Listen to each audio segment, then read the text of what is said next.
We've all heard the great news that Chicago could be fully open with no capacity limits by July 4th.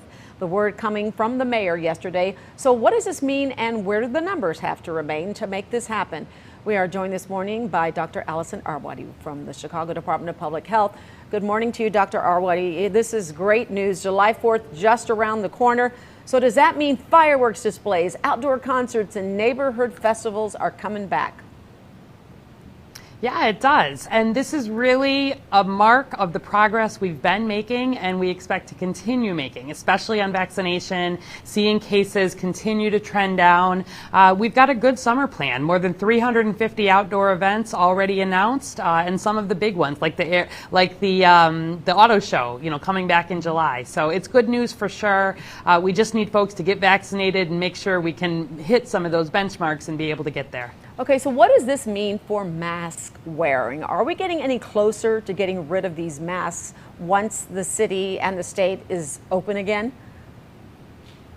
Yeah, so I think, masks are an interesting question. At the moment, as you know, already people who are fully vaccinated do not need to wear that mask when they're out of doors unless they're in crowded settings, et cetera. And I think we are going to be able to be backing off more and more on masks. But I think what you'll see is some movement from mask requirements, perhaps to mask recommendations. And I do expect this to continue to evolve. But the bottom line is that, once people are fully vaccinated, that mask is just so much less important than it was. And so we may end up in a setting where if people are not vaccinated, we have a recommendation for mask wearing for them. And if they are, they may not need to. But we'll see. Time is going to really show us what we need to do here. But the bottom line is I think there will not be requirements for masks in the not too distant future. Okay, very interesting. I want to take a look at the COVID dashboard, the Chicago COVID dashboard. So I want to show it to you, and I want you to walk us through these main numbers that we're looking at and the key metrics, where they are now,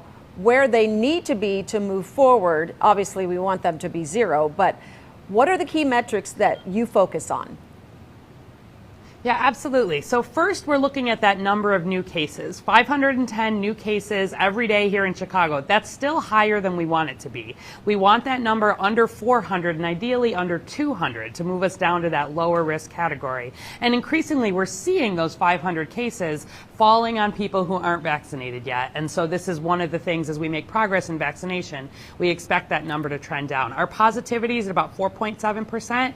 That's good. That's less than 5%. We want that to stay there. And then our hospitalizations and our ICU numbers have flattened, which is what we want. We do expect those to be trending down. And as long as these metrics remain stable or improving, absolutely, we're planning to keep turning that dial, potentially as soon as next week with the next stage of reopening. Okay, so let's talk about that because I believe that's called the bridge phase, right? So the mayor said the city will move with the rest of the state by May 13th if it doesn't see a rise in cases or these other metrics that you just talked about. So what exactly does the bridge phase mean for everybody?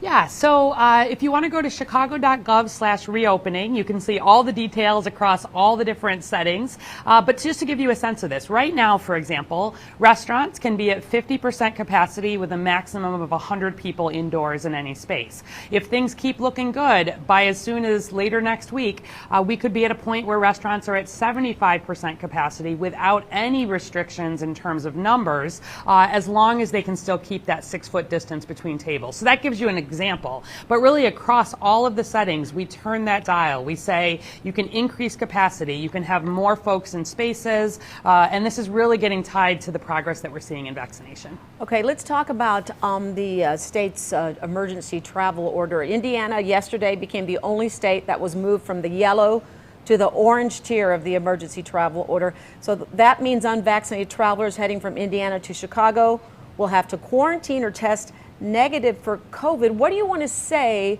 to people who have to travel for work to or from Chicago to Indiana if they are not essential workers and not vaccinated? How does this impact them?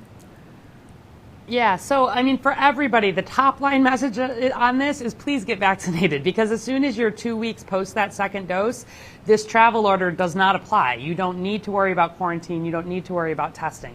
Where people are not yet vaccinated, there are a lot of exceptions there, and there's details again online. But the essential worker category is very, very broad. Most people who are needing to travel for work would absolutely have an exception for that. But I hope what people are really taking away from this is, unfortunately, Indiana is seeing some increase, is seeing some surge.